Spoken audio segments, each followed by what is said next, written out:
तो डोमेस्टिक 25 रुपए 1 किलोवाट था, ठीक। अब वो है 62 रुपए 1 किलोवाट। ये लोग लूट रहे हैं, लोगों का दिमाग खराब कर रहे हैं। आज तक उन्होंने हमारी गली के लिए कुछ नहीं करा। जो भी चाहिए मतलब इस टाइम हमें बीजेपी चाहिए, कोई वादा कोई पूरा नहीं कर पा रहे हैं। भाई छूट क्यों देनी भाई, 2100 सबको दे रहे हो, तो 60 साल वाले बुजुर्गों को भी तो किराया जेंट्स का कम कर दे, उनको बस लॉलीपॉप दे दिया जाता, तुम्हारे लिए ये कर दिया जाएगा, ये कर दिया जाएगा, लेकिन होता कुछ भी नहीं है। नमस्ते, इन खबर देख रहे हैं। लगातार हमारी चुनावी यात्रा जारी है।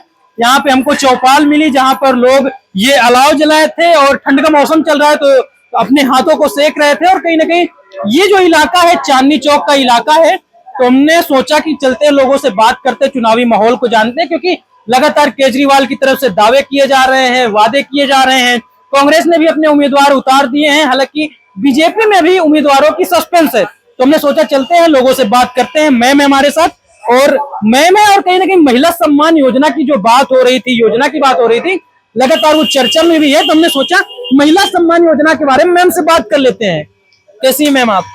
ठीक है, आप सुनाओ। मैं भी बढ़िया। इसी इलाके से हैं आप? हाँ जी, मैं इसी इलाके पहाड़गंज से हूँ। पहाड़गंज से। हाँ जी। तो चुनावी माहौल चल रहा है, कुछ समझ आ रहा है चुनावी माहौल?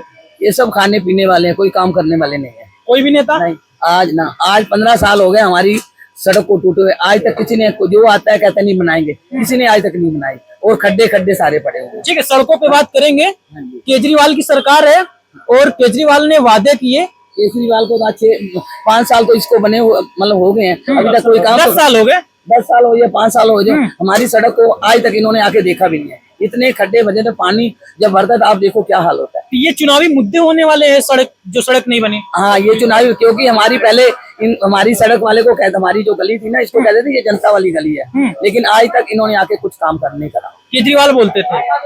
केजरीवाल हो चाहे कोई भी हो, ये मैं केजरीवाल के बारे में नहीं बोल रही, चाहे कोई भी आए, कोई भी नेता, किसी कोई भी नेता आए, आकर काम करे तो वो अच्छा है, काम नहीं करे तो कोई भी नहीं। मतलब आप लोग को पार्टियों से नहीं मतलब, काम से मतलब? हमारे को काम से, देखो आए मालिक से भी यही कहते हैं, यही हमारी प्रार्थना है भगवान से, आए वो नेता आए जो आके यहाँ पर काम करे, ऐसे नहीं। ठीक है। अच्छा, हाँ जी, हाँ बोलो। एक सवाल ये था कि केजरीवाल के बारे में आप जानती बातें भी कर रही हैं। केजरीवाल ने एक दावा किया और वादा भी किया कि महिला सम्मान योजना के बारे में, अगर हम जीत जाते हैं तो 21 रुपए हर महिला को जीतने के बाद हर महीने दिया करेंगे। तो आप भी एक महिला है, योजना के बारे में सुना, रजिस्ट्रेशन भी कहीं ना कहीं हो रहा है, तो रजिस्ट्रेशन करवाया कि नहीं आपने?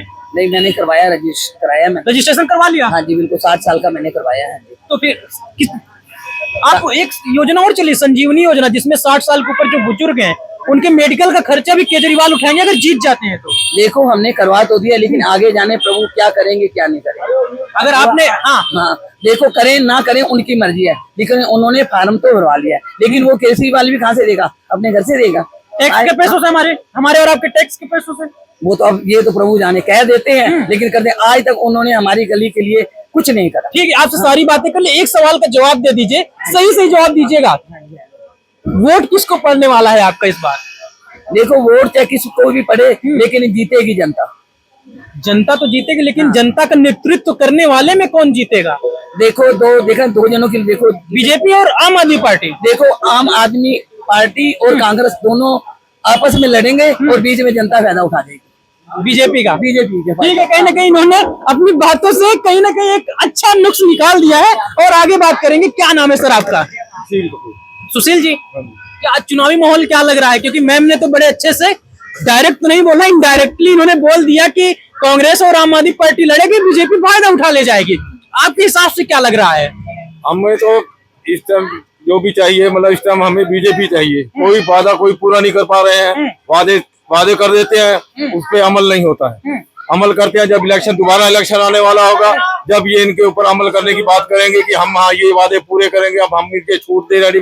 भाई छूट क्यों देनी भाई, 2100 सबको दे रहे हो, तो 60 साल वाले बुजुर्गों को भी तो आधा आधा कर दो उनको, अगर तुमने देना ही है। ये लेडीज के ऊपर क्या सब चांस लेते हैं, हर आदमी पार्टी लेडीज पे ऊपर चांस लेती है। क्या आदमी मतलब 60 साल के बुजुर्ग है वो, उनका कोई मतलब नहीं है? तो 60 साल के बुजुर्गों के लिए तो उन्होंने इसकी निकाली संजीवनी योजना। संजीवनी लगाई, ये पेंशन योजना जो महिलाओं को दे रहे, क्यों दे रहे हैं? तो उनको बुजुर्गों का भी हक रखे, तो लेडीज में क्या जरूरी है? बस 10 साल हो गए हैं, 60 साल की उम्र वालों को कोई पेंशन नहीं मिल रही है, कोई नहीं, उनके लिए कोई कुछ नहीं लागू। पहले जो सबकी शुरू हुई थी उनको मिल रही है, जो नए आए हैं आज 10 साल हो गए उनकी कोई उनको पेंशन नहीं मिल रही। ठीक है, उनको कोई पेंशन नहीं और लोगों से रेवड़ी नहीं बांटे, मतलब कि अगर हक देना है बस लेडी फ्री करिए तो किराया जेंट्स का कम कर दे, उसमें किराया कम करे, क्यों एक रिबेट सबको दे रहे हैं? मतलब सबको मिलना चाहिए, स्त्री और पुरुष के हिसाब से भेदभाव नहीं करना चाहिए। ठीक है, संविधान हमारा भेदभाव नहीं करता, तो ये भेदभाव क्यों करते हैं?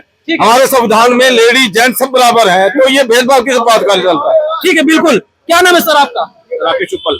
क्या चुनावी माहौल क्या लग रहा है, और कहीं ना कहीं नेता वाले लुक में है आप? नेता ही है सर, हम यहाँ के प्रधान है, यहाँ के नेता है, हाँ प्रधान ही है, नेतृत्व करते हैं लोगों का, करते ही है बस। लेकिन मैम बोल रहे हैं कि समस्याएं रोड की है तो नेताजी सही कर नहीं पाए। नेताजी के अंडर में कुछ नहीं है ना, ये केजरीवाल सरकार के अंडर में है। गड्ढे बुड्ढे और सड़क पर हमारे सिर्फ नाली और ये है जाली का सीवर लाइन का काम हमारे अंडर में नहीं है। तो क्या जो जिसको जिताएगा उसी का काम होगा, जो नहीं जिताएगा उसका काम नहीं होगा, ऐसा है? ऐसा ही है, बिल्कुल ऐसा ही है सर। यहाँ पर यही हो रहा है, शक्ल देख के तो मजा मारा जा रहा है। जो मुस्लिम कॉलोनी है वहाँ पर थोड़ा काम हो रहा है, जो हिंदू कॉलोनी है वहाँ पर बिल्कुल काम नहीं हो रहा। आप इस मुस्लिम इलाके में थोड़ा सा 100 मीटर आगे हम गए थे, वो लोग खुद आरोप लगा रहे थे कि हम लोग खुद मुस्लिम हैं, लेकिन हमारे यहाँ नालियों की समस्या, पानी। आप जाकर देखो ना, वो मुस्लिम किराएदार हैं, लेकिन वो कितने तंगी में रह रहे हैं, कितने गंद में रह रहे हैं। आपने सड़कें देखी होंगी कैसी है कैसी नहीं है, कोई सड़क ढंग से नहीं बनी हुई। आप 2 लाइन और छोड़ चले जाएं, वहाँ पर सीवर भरे पड़े हैं, लाइन टूटी पड़ी है, सब कुछ हुआ पड़ा है। मैं केजरीवाल से अपील करता हूँ, जो 2100 रुपए महिलाओं के लिए कह रहा है, वो 500 रुपए सेंटर कर दे, कम कर दे, पेट्रोल सस्ता कर दे, जिससे कि आम लोगों को फायदा हो। लेकिन अब यहीं पे एक सवाल आ जाता है, आप कह रहे हैं कि केजरीवाल को कह दीजिए 500 सस्ता करके महिला सम्मान योजना से वो लोग 500 कम करके डीजल पेट्रोल सस्ता कर दें, लेकिन एक आंकड़े के अनुसार दिल्ली में कहीं ना कहीं और जगह तुलना में तो डीजल पेट्रोल सस्ता ही मिल रहा है, जहाँ पे बीजेपी शासित राज्य है। तो 1-2 रुपए का फर्क है ना सर, 1-2 रुपए से खजाना भी तो बढ़ता है। मैं बात मान रहा हूँ, आपकी खजाना तो बढ़ता है, लेकिन मेरा कहने का मतलब ये है, जो जन सुविधाएं के लिए काम है वो काम किया जाए। ये 2100 की रेवड़ी 540 अरब कर्जा है दिल्ली के ऊपर, ये केजरीवाल दिल्ली गवर्नमेंट के ऊपर, दिल्ली गवर्नमेंट के ऊपर, ये कहाँ से लाएंगे 2100 रुपए? बता सकते हैं? ये केजरीवाल आरोप लगाते हैं, हाँ जी, एक तो हमारा कुछ समय कह रहे कोविड के समय में चला गया, हमारा कुछ जो समय था वो आपने हमको जेल के अंदर डलवा दिया, तो विकास तो हम कर नहीं पा रहे, रेवेन्यू जनरेट कर नहीं पा रहे, तो हम लोग कहाँ से ये सारी चीजें करेंगे? आप चोर थे तुम जेल में गए थे ना, आपने बच्चों को समझाई थी कि मैं कोई बंगला नहीं लूंगा, गाड़ी नहीं लूंगा, ये लूंगा। मैं आम आदमी हूँ, मैं आम आदमी का काम करूंगा। तो आप बंगले पे उसने 45,000 करोड़ रुपए लगा दिया, अपने बंगले को 45 करोड़ रुपया लगाया, किसने लगाया? लेकिन वो तो मुख्यमंत्री को एमसीडी की तरफ से आवास मिलता है। आवास मिलता है तो डेकोरेट तो इसने खुद किया है ना सर, डेकोरेशन तो खुद किया ना इसने। तो क्या चुनावी माहौल क्या लग रहा है, किसको क्या? मैं तो ये कहूंगा, जो पब्लिक सुन रही है, देख रही है, कि एक बार भाजपा को मौका दे, ताकि इनका भी लग जाए। यही बहुत बोलते हैं कि केजरीवाल चोर है, ये है, अगर ये भी काम करेंगे तो ये भी नाम कमाएंगे, तो हम भी बोलेंगे ये भी चोर है। एक सवाल फिर मैं दूसरे के पास जाऊंगा। सवाल ये है, आम आदमी पार्टी ने अपने 70 विधायक जो उम्मीदवार हैं वो पत्ते खोल दिए, कांग्रेस ने भी कहीं ना कहीं 21 और 26 लोगों की लिस्ट खोल दी। बीजेपी में क्या कुछ कमी है जो एक भी सीट का उम्मीदवारों का ऐलान नहीं कर पा रही है, न तो मुख्यमंत्री का फेस रिवील कर पा रही है? कमी नहीं है सर, ये उनकी राजनीति है। पहले देख रही है कि कौन कौन लड़ रहा है, उसके हिसाब से अपने मेंबर उतारेंगे यहाँ पर। अभी पहले देखेंगे, अब दोनों उम्मीदवार उतारे हैं इन लोगों ने। अब यहाँ पर इमरान हुसैन की बात चल रही है, बीजेपी में इमरान इस्माइल की बात चल रही है, बीजेपी में लगता है वही आएंगे। क्या हिंदू मुस्लिम पे चुनाव हो रहा है? नहीं होता तो आजकल वैसे ही है ना, जो मुस्लिम भाई समझते नहीं है ना, वो जिंदगी को धोखा खाते हुए इनको, लेकिन वो समझ नहीं पा रहे ठीक है कि कौन सी पार्टी सही है, कौन सी पार्टी गलत है। उनको बस लॉलीपॉप दे दिया जाता है, तुम्हारे लिए ये कर दिया जाएगा, ये कर दिया जाएगा, लेकिन होता कुछ भी नहीं है। आज सबसे गंदी जिंदगी हमारे मुस्लिम भाई जी रहे हैं, जो रिक्शा चालक या कोई बैग वाले, ये सबसे गंदी जिंदगी वही जी रहे हैं। अगर वो सही पार्टी का साथ पकड़ लेंगे, चयन करेंगे, तो वही खुशहाल हो जाएंगे और दुनिया पब्लिक भी खुशहाल हो जाएगी। आज मोदी जी ने जो काम किया है, आज के 70 साल पहले किसी प्रधानमंत्री ने काम नहीं किया था। ठीक है, नेताजी थे जो उन्होंने अपील भी कहीं ना कहीं कर दी कि यहाँ पे जो लोग सुन रहे हैं, जनता जो है, उनसे अपील कर दी कि भाई बीजेपी को वोट दे देना। क्या नाम है सर आपका? मेरा विजय वासन नाम है। क्या चुनावी माहौल क्या लग रहा है? नेताजी ने तो बता दिया अपना, आपका क्या पक्ष होने वाला है? हमारा पक्ष यही रहेगा कि दिल्ली में भाजपा सरकार को आना चाहिए और काम भी बढ़िया होगी, डबल इंजन की सरकार होगी, और जो नीतियां अपनाई जा रही हैं अभी, जो हिंदू विरोधी हो गई, वो हटेंगी। वक्फ बोर्ड, तो हिंदू विरोधी कौन है? जैसे मुल्ला मौलवियों को तनख्वाह देना और मंदिरों से टैक्स लेना, मस्जिद में बिजली मीटर फ्री, मंदिरों से बिलिंग लेना, 8 रुपए 10 रुपए यूनिट लेना, वो सब एक विषय है। तो इस वजह से जी केजरीवाल तो बोल रहे हैं कि 200 यूनिट फ्री दे रहे हैं बिजली, पानी भी दे रहे हैं फ्री। मंदिर से जब वसूला जा रहा है पैसा। सर मैं बिजली के बारे में कहना चाहता हूँ, अभी तक इन भाइयों को किसी को मालूम नहीं है कि 1 किलो वाट जब केजरीवाल जी आए थे तो डोमेस्टिक 25 रुपए 1 किलो वाट था, ठीक। अब वो है 62 रुपए 1 किलो वाट, और 2 किलो वाट कमर्शियल कर दिया है, जो कि कमर्शियल था 52 रुपए, अब 264 रुपए कमर्शियल है, जबकि 2 किलो वाट अनिवार्य है हर दुकान के अंदर। आपकी दुकान बंद भी रहेगी तो 800 रुपए बिल आएगा। 600 रुपए बिलिंग देना ही देना है। 600 रुपए तो आप बिजली क्या सस्ती दे रहे हैं, ये लोग लूट रहे हैं, लोगों का दिमाग खराब कर रहे हैं, लोगों को जो गरीब लोग हैं उनको भड़का रहे हैं। बात रही महिला पेंशन, बाकी महिला पेंशन की बात, अभी 7 साल के बच्चे, तो क्या कोई राजनीतिक वादा किया गया था क्या? 10 साल से जो 10 साल से जो पेंशन बंद है बिल्कुल बंद होगी, पहले वो पेंशन चालू करें ना। और जो हमारे माननीय प्रधानमंत्री मोदी जी ने आयुष्मान योजना जो योजना लागू की है या लागू कर ले, तो इनको जरूरत क्या पड़ेगी। ठीक है, आप लोग की बातें रिकॉर्ड कर ली हमने, कुछ और लोगों से बात कर लेते हैं। क्या नाम है सर आपका? अनिल सहगल। हमने चुनावी मुद्दों पे बात कर ली, लेकिन जो जेन्युइन मुद्दे होते हैं, आप जाएंगे मतदान करने जाएंगे, ईवीएम का बटन दबाएंगे, तो बटन जब दबाएंगे तो मन में तो कोई मुद्दा रहेगा कि हम इस मुद्दे की वजह से हम ये वाला बटन दबाएंगे। तो जेन्युइन मुद्दे क्या होने वाले हैं? सर मेरा तो एक ही मुद्दा है कि केजरीवाल जो है ना वो दंगाइयों के साथ है। 2020 में दंगे हुए थे दिल्ली में, आज भी वो उन दंगाइयों के साथ है। मैं बस इतना जानता हूँ कि हमें दंगाइयों के साथ नहीं देना चाहिए, सब अच्छे से मिलजुल के रहे, ऐसे लोगों को टिकट दे और ऐसे लोगों की सरकार बनाए। तो कांग्रेस को भी एक बार मौका दे दीजिए ना। कांग्रेस को तो पहले 3 बार मौका मिला है। मैं तो ये कह रहा हूँ कि मुझे दंगाइयों की सरकार नहीं चाहिए। जो भी अच्छे उम्मीदवार आता है, अच्छी पार्टी के लोग हैं, वो आए मिलकर उनको वोट दो, उनकी सरकार बनवाओ। वो किसी भी पार्टी का हो सकता है, चाहे भाजपा का हो या कांग्रेस का हो या आम आदमी का हो। बाकी केजरीवाल दंगाइया, इसको केजरीवाल दंगाइया, इसका साथ नहीं देना चाहिए। बीजेपी वाले बोल रहे हैं कि जो आदमी भ्रष्टाचार के खिलाफ आया था, भ्रष्टाचार के खिलाफ प्रदर्शन करता था, वही आदमी आज भ्रष्टाचार के खिलाफ जेल चला गया था। वो तो है ही, आप खुद देखो, वो खुद भ्रष्टाचारियों के साथ खड़ा है। उसने जब दिल्ली की सरकार बनानी थी, आने से पहले हमेशा कांग्रेस को कोसा था, तो दिल्ली में कांग्रेस थी, आज उन्हीं कांग्रेस के साथ बैठा है, उन्हीं की सपोर्ट करता है बस। वो तो है ही। तो किन मुद्दों के साथ बीजेपी उतरेगी जमीन पे? मैं बीजेपी की बात नहीं कर रहा, मैं इतना जानता हूँ केजरीवाल दंगाइयों के साथ है, उसका साथ ना दो बस। और आपको जो अच्छा लगता है उसको, जो अच्छा लगता है उसको दो, दंगाइयों का साथ देने वाले का साथ मत दो। बाकी वो झूठा है, 1 नंबर का, महा झूठा केजरीवाल। बिल्कुल केजरीवाल झूठा है। ठीक है, और लोगों से बात कर लेते हैं, नए लोग आए हैं। क्या नाम है सर आपका? अतुल सर। अतुल सर यहीं के रहने वाले हैं? जी सर। क्या करते हैं सर छोटे बड़ा काम करते हैं, छोटे मोटे काम करते हैं, दुकान है। माहौल क्या, चुनावी माहौल क्या लग रहा है इस बार का? इस बार तो गर्म है सर, काफी गर्म है। जैसे बहुत ठंडा मौसम बहुत तड़पन मार रहा है, 27 पलटू मारेगी। आपसे थोड़ा विस्तार से बात कर लेते हैं, कुर्सी में बैठ के। कहीं ना कहीं ठंड जो है वो बढ़ती जा रही है, जो मौसम है वो भी बढ़ता जा रहा है, साथ में चुनावी मौसम भी कहीं ना कहीं बढ़ता जा रहा है। मुकाबले का टक्कर होने वाला है या त्रिकोणी टक्कर होने वाला है इस बार? ये तो सर मुकाबला किस चीज में बता रहे हैं आप? इलेक्शन में बीजेपी, आम आदमी पार्टी, कांग्रेस, क्या इन सब में मुकाबला होने वाला है कि एक तरफा जीत होने वाली है किसी की? ये तो अब जनता ही बताएगी, आप लोग जैसे। लेकिन जनता देखती है, सुनती है, सब जानती है। ये जनता है, सब जानती है। देखो जनता देख रही है, सब समझ रही है। अब जनता को पता है, आपको भी पता है, ये ऊंट किस ओर बैठेगा, किस ओर करवट लेगा। जी बिल्कुल सही पकड़े आपने। अब देखो सिंपल बात है, जनता को जो सुनेगा, जनता उसी को पुकारेगी, नहीं सुनेगा किसको पुकारेगी। 26 साल से बीजेपी को जनता सुन नहीं रही है, क्या इस बार सुनेगी क्या? सर ये आप गलत कह रहे हैं सर। बीजेपी जब भी आई है कुछ ना कुछ नया ही हुआ। अब 370 देख लो, इससे पहले किसी ने, आज मेरे ख्याल से 75 साल तक इससे पहले किसी ने सुना? 370 के बारे में किसी ने नहीं सुना। ठीक है, अब सुना और देखा भी है, इससे बढ़कर क्या चाहिए आपको?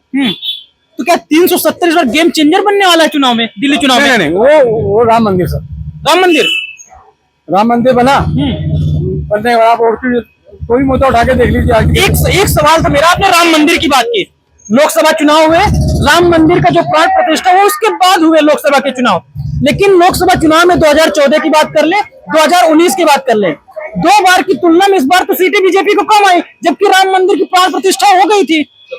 संविधान आप जो कह रहे हो, थोड़ा आप घुमा के बात कर रहे हैं सर। नहीं, मैं घुमा के, मैं तो आपसे बात जानना चाहता हूँ कि आप जनता है। आप शब्द आपके वर्ड हमारे, हाँ आप बताइए। बोलना चाहते हैं, हम बोले। हाँ बोले। ये कोई सिंपल बात है, आप जो कहना चाहते हो वो है नहीं।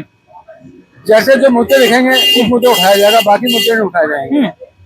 जैसे राम जन्मभूमि, ये बहुत टाइम से चल रहा था। हाँ वो चीज लाके आपको दिखा भी दिया, बना भी दिया। ठीक है। आप इससे बढ़कर क्या चाहते हैं? मतलब कहीं ना कहीं बता रहे हैं गेम चेंजर होने वाला है राम मंदिर का मुद्दा। और लोगों से बात कर लेते हैं, नए लोग ऐड हुए। क्या नाम है सर आपका? संजीव कुमार। संजीव जी, क्या लग रहा है चुनावी माहौल? आपके जो यहाँ पे मित्र मंडली बैठी थी वो तो कहीं ना कहीं बीजेपी की ओर इशारा कर रही है। बीजेपी आएगी। बीजेपी क्यों आएगी? कुछ मुद्दे होंगे, कुछ खास मुद्दे, कुछ गेम चेंजर मुद्दे होंगे। बिल्कुल। जैसे केजरीवाल जी कहते थे 10 साल से ये गंगा में साफ करवाऊंगा, यमुना नदी। यमुना नदी, वो हो गई साफ। इस स्कूल का, हॉस्पिटलों का रोज रोज बकवास करते हैं। क्या है स्कूलों का? जाके हाल देख लो। 9वीं के बच्चे कितने फेल हुए, 11वीं के बच्चे कितने फेल हुए। तुलनात्मक अध्ययन किया गया तो उसमें 8वीं और 9वीं के बच्चे सबसे ज्यादा इस बार फेल हुए। 11वीं के बच्चे कितने हाँ। फेल हुए। तो सर जी, ये सिर्फ केजरीवाल जो है कुछ भी नहीं है, सिर्फ जुमले जुमले जुमले। अब ये 2100 का जो झांसा दे रहा है लेडीज को, ये कैसे अपने लेटर पैड पे कैसे करके दे सकता है 2100 रुपया? ये सब झूठ है, खंड है, वोट लेने के लिए। लेकिन आपने जो यमुना नदी की बात की, यमुना साफ नहीं करवा पाए। केजरीवाल प्रेस कॉन्फ्रेंस करते हैं और इस बात को स्वीकार करते हैं कि हमने जितने वादे किए उनमें 3 ऐसे मुद्दे थे जो हम पूरे नहीं कर पाए। वो तो इस बात को स्वीकार करते हैं कि यमुना नदी का हमने मुद्दा उठाया, हमने स्वीकार किया कि हम साफ करेंगे, लेकिन कर नहीं पाए। तो ये वाला इस बार हमको जिता दे तो अगली बार साफ कर देंगे। सर जी, ये 3 बारी जो चीफ मिनिस्टर बने हैं वो तीनों बारी यही कह रहे हैं, और करोड़ों रुपए जमुना के नाम पर वो खा गए हैं। कहाँ पर है वो करोड़ों रुपए? यमुना वैसी की वैसी है। पोल्यूशन देखो, मैं आज मुझे 1.5 महीना हो गया है पोल्यूशन की वजह से बीमार हूँ। कम से कम भी 60,000 रुपए अपनी बीमारी पे लगा चुका हूँ, प्रदूषण की वजह से। हाँ जी, पोल्यूशन की वजह। अब गरीब आदमी कहाँ से पैसे लेगा? दिल्ली का बुरा हाल कर रखा है। तो इसमें तो केंद्र और राज्य को मिलकर काम करना चाहिए। केंद्र क्यों करेगी? ये करेंगे, केजरीवाल जी करेंगे। पोल्यूशन पर रोकथाम ये करेंगे, केंद्र क्यों करेगा? बोलते हैं कि पंजाब से ये हो रहा है, वो हो रहा है। हाँ जी, यही बोलते हैं पंजाब से ये हो रहा है, धुआं आ रहा है, ये हम पंजाब में भी तो आम आदमी पार्टी की सरकार है। जो पंजाब में उनकी पार्टी है, तो अब धुआं क्यों नहीं रोक पा रही है? अब किसानों को क्यों नहीं बोलते कि पलानी मत दिलाओ, उसकी कोई स्कीम निकालो जिससे उनकी खेती बाड़ी आसान हो सके। अब तो ये इल्जाम भी लगाते हैं ना कि भाई धुआं वहां से आ रहा है और यहाँ प्रदूषण हो रहा है। ये गंदगी की वजह से ये सब गलतियां केजरीवाल जी की हैं। जब सतर्क रह के हम उनसे अपील करते हैं कि अपना ध्यान दें और ये लोगों को जान के साथ मत खेलें। अच्छा नेताजी, एक सवाल था, जेन्युइन सवाल था, लोगों के बीच चर्चा होती है कि जो दिल्ली की जनता है वो केंद्र में तो मोदी को चाहती है, लेकिन जब राज्य की बात होती है, विधानसभा चुनाव की बात होती है, तो वहां पे आम आदमी पार्टी को पसंद करती है। इस बात से सहमत है क्या? ऐसा था पहले 10-12 साल पहले बहुत ज्यादा भ्रष्टाचार था। हाँ। हर पार्टी समझती थी कांग्रेस चोर है, बीजेपी चोर है। लेकिन इसने जो वादे किए थे कि हम ये कर देंगे, वो कर देंगे, पहला बात उन्होंने 200 यूनिट बिजली फ्री करके लोगों को धोखा दिया, पानी फ्री करके लोगों को धोखा दिया। ये ऐसे वादों में, लुभाने वादों में लोग आ गए। अब ये काम इन्होंने पंजाब में किया, मैं 1000 रुपया पर महिला को दूंगा, हाँ। लेकिन 2 साल की उनकी सरकार बन चुकी है, अभी तक किसी को 1 पैसा नहीं मिला वहां पर। जब वहां पर 1000 रुपये नहीं दे पाए तो यहाँ किसको कैसे दे देंगे? एक सवाल और था, कल प्रेस कॉन्फ्रेंस करते हैं केजरीवाल, आज करते हैं, बोल रहे उनके आंकड़े के अनुसार जो महिला सम्मान योजना शुरुआत हुई है, अब तक 22 लाख महिलाओं ने रजिस्ट्रेशन करवा लिया। यहाँ पे एक मैम बैठी थी, वो बोल रही थी मैंने भी रजिस्ट्रेशन करवा लिया। अगर कोई रजिस्ट्रेशन करवा रहे तो इसका मतलब उसको उम्मीद होगी केजरीवाल सरकार आएगा, वो भी मतदान करेंगे, फिर तो केजरीवाल सरकार तो बन ही जाएगी। ऐसा है जी, ये जो रजिस्ट्रेशन करवा रहे हैं, ये इन लोगों को समझ नहीं आ रहा, ये सिर्फ पहचान पत्र ले रहे हैं। अब ये बताओ कि पहचान पत्र से उनके पास अकाउंट में पैसे कैसे आएंगे? केजरीवाल के दो कह रहे हैं कि अपना पहचान पत्र दो और आधार कार्ड दो, तुम्हारा नाम लिख रहे हैं, रजिस्ट्रेशन करवाओ, तुम्हारा 21 रुपये पहुंच जाएंगे। बिना बैंक खाते के उनके पास पैसे कैसे पहुंच जाएंगे? पहले मुझे समझाओ। ये केजरीवाल जी झूठ बोल रहे हैं, सिर्फ झूठ बोल रहे हैं, बस झूठ ही बोल रहे हैं। जबकि मैंने आपसे बोला 560 करोड़ 560 करोड़ अरब या करोड़ दिल्ली पे कर्जा है। जब वो कर्जा नहीं उतार पा रहे 10 साल के अंदर, तो ये 2100 का बोझ डालकर कैसे निकाल पाएंगे? ठीक है, तो ये चांदनी चौक का इलाका है, हमें लगा कि चुनावी माहौल कवर कर रहे हैं, यहाँ पे अलाव चल रही थी, लोग हाथ सेक रहे थे, और कहीं ना कहीं जब ऐसी जगहों पे लोग बैठते हैं तो चुनावी चर्चाएं भी होती, तो हमें लगा यहाँ पे कुछ बुजुर्ग बैठे हैं, कुछ अच्छे लोग बैठे हैं, तो उन लोग से बात की जाए, क्योंकि चुनावी माहौल को जानने के लिए ऐसे नुक्कड़ पे जो लोग बैठे होते हैं, चर्चाएं होती, तो वहां पे अच्छे से समझ में आता है। लोगों से बात किया तो मैम जो थी कि महिला सम्मान योजना के लिए रजिस्ट्रेशन तो कर लिया है, लेकिन अभी वो ये तय नहीं कर पा रही कि आम आदमी पार्टी की तरफ जाएंगे या बीजेपी की तरफ जाएंगे। और तमाम लोगों से बात किया तो कहीं ना कहीं बीजेपी की तरफ झुकाव दिख रहा है। लेकिन आप लोग जो वीडियो देख रहे हैं, आपको क्या लग रहा है कि दिल्ली में इस बार किसकी सरकार बनने वाली है? हमें कमेंट बॉक्स पर जरूर बताएं। धन्यवाद।